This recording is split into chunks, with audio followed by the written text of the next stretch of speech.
పరిపాలన ఎలా ఉంది? నెక్స్ట్ మన జగన్ వచ్చే ఛాన్స్ ఏమైనా ఉందంటారా? ఖచ్చితంగానండి. నెక్స్ట్ టైం మళ్ళీ జగన్మోహన్ రెడ్డి గారు గెలుస్తారు అనేటువంటి అభిప్రాయం కూడా చాలా స్పష్టంగా ఉంది. ఇది ఏ విధంగా అనే విషయం కూడా చెప్తున్నాను. వాస్తవం చెప్పాలంటే ఈ ఎలక్షన్ లో కూడా జగన్మోహన్ రెడ్డి గారు ఓడిపోలేదు.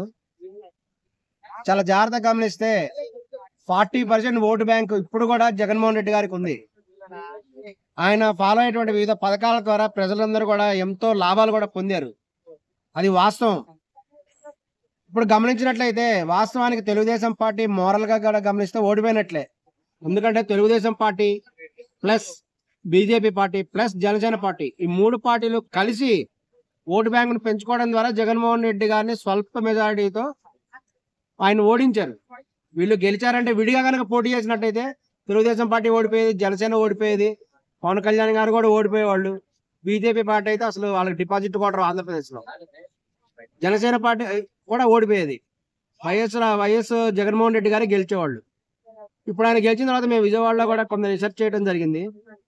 ప్రజలందరూ కూడా తీవ్రమైనటువంటి అసంతృప్తితో ఉన్నారు. ఏంది అంటే ప్రజలలో మనీ సర్క్యులేషన్ లేదండి అని కూడా అంటున్నారు. ఏ విధంగా సర్క్యులేషన్ లేదని అడిగితే వాళ్ళు చెప్పింది ఏంటంటే జగన్మోహన్ రెడ్డి గారు పరిపాలన ఉన్నప్పుడు ఆయన వివిధ పథకాల ద్వారా ప్రజలకు కూడా ఫండ్ ట్రాన్స్ఫర్ చేసేవాళ్ళు. మహిళలకైతేనేమి, ఆటో డ్రైవర్లకైతేనేమి రకరకాల పథకాల ద్వారా డైరెక్ట్ గా ప్రజల అకౌంట్ లో కూడా ఈ యొక్క మనీ వచ్చేది. చేతిలో ఎప్పుడైతే డబ్బులు ఉన్నాయో వాళ్ళు వివిధ రకమైనటువంటి కొనడం కానీ ఏదైనా సర్క్యులేషన్ ద్వారా మనీ సర్క్యులేషన్ ఉండేది. ప్రజల చేతుల్లో అందరి చేతుల్లో కూడా ఏదో రకమైన డబ్బులు ఉండేవి. ఇప్పుడు ఏంటంటే ఎవరి చేతిలో డబ్బులు లేవు. ఆ స్థాయిలో జగన్మోహన్ రెడ్డి గారి పథకాలు అన్ని కూడా అంటే ఇప్పుడు వీళ్ళు కూటమి ప్రభుత్వం పథకాలు కొన్ని ఇచ్చారు, చెప్పారు ఇస్తామని, హామీలు ఇస్తామని ఇచ్చారు. సో అవి నెరవేరుస్తారా? ఎక్కడి దాకా వచ్చాయి అవి? మొన్న రీసెంట్ కూడా చంద్రబాబు నాయుడు గారు ఒక స్టేట్మెంట్ ఇచ్చారు. ఏంటంటే పథకాలు అమలు చేయడానికి డబ్బులు లేవు అని చెప్పారు. ఇది కఠోర సత్యం. ఇది వాస్తవానికి ప్రత్యేక ఆంధ్రప్రదేశ్ ఏర్పడిన తర్వాత ప్రత్యేక ఆంధ్రప్రదేశ్ కి మోసం చేశారు మన భారతదేశ ప్రభుత్వం వారు. ఇది ఏ విధంగా అంటే మన్మోహన్ సింగ్ గారు ప్రధానిగా ఉన్నప్పుడు ప్రత్యేక ఆంధ్రప్రదేశ్ రాష్ట్రాన్ని ఏర్పాటు చేయడం జరిగింది. ఆ సందర్భంలో ఆయన చాలా స్పష్టంగా చెప్పారు, ప్రత్యేక హోదా ఇస్తామని చెప్పారు. ప్రత్యేక హోదా ఇస్తాం అని చెప్తేనే ఆంధ్రప్రదేశ్ రాష్ట్ర ప్రజలు కూడా ప్రత్యేక రాష్ట్రానికి ఒప్పుకున్నారు. కానీ ఇప్పుడు అలా జరగట్లేదు. ప్రత్యేక హోదా ఇవ్వలేదు.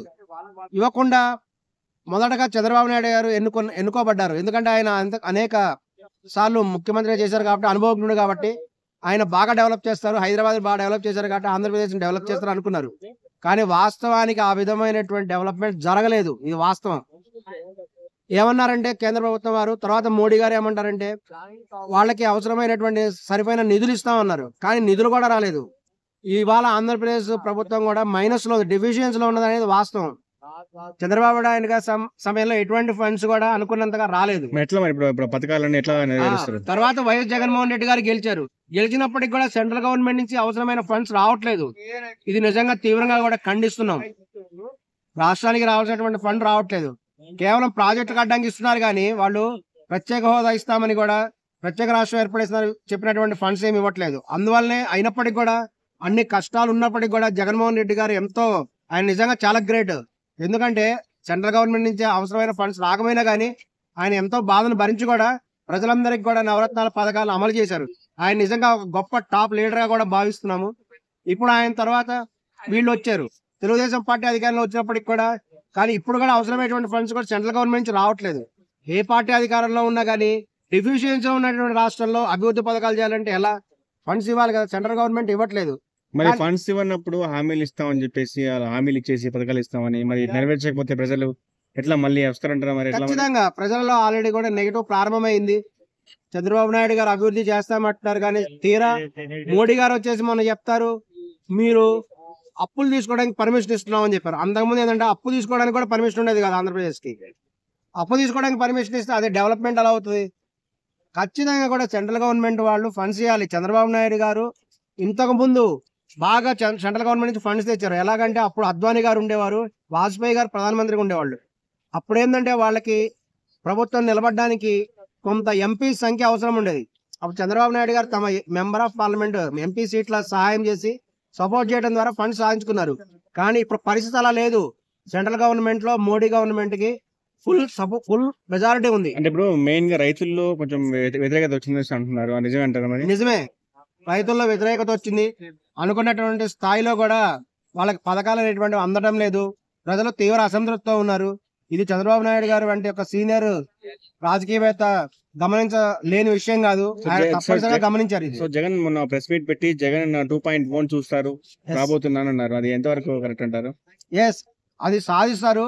జగన్మోహన్ రెడ్డి గారు ఇప్పుడు ఎంతో పట్టుదలతో ఉన్నారు. ఖచ్చితంగా ఆయన జగన్ 2.0 ద్వారా కూడా ఆయన చూపిస్తారు. ఎందుకంటే రోబో 2.0 ఎంత శక్తివంతమైనదో జగన్ గారు కూడా ఒక జగన్ పట్టుదలతోటి ఆయన రోబో స్థాయిలో కూడా జగన్ గారు పనిచేసి నెక్స్ట్ ముఖ్యమంత్రి కావాలని వీళ్ళూరుతున్నారు. ఈ రోజున రాష్ట్రంలో లోకేష్ గారి రాజ్యాంగం అమలు జరుగుతున్నది. ఇటువంటి రాజ్యాంగం అమలు జరుగుతున్నప్పుడు దాన్ని ఎదుర్కోవాలంటే రోబో లాంటి వాళ్ళు ఎదుర్కోగలరు. రోబో 2.0 లాగానే జగన్ 2.0 వస్తున్నది. జగన్ 2.0 ఖచ్చితంగా కూడా దీన్ని ఎదుర్కొంటుంది. ఖచ్చితంగా హార్డ్ వర్క్ చేసి నెక్స్ట్ టైం ఖచ్చితంగా ఆయన సీఎం అవుతారని కూడా భావిస్తున్నాం. Thank you.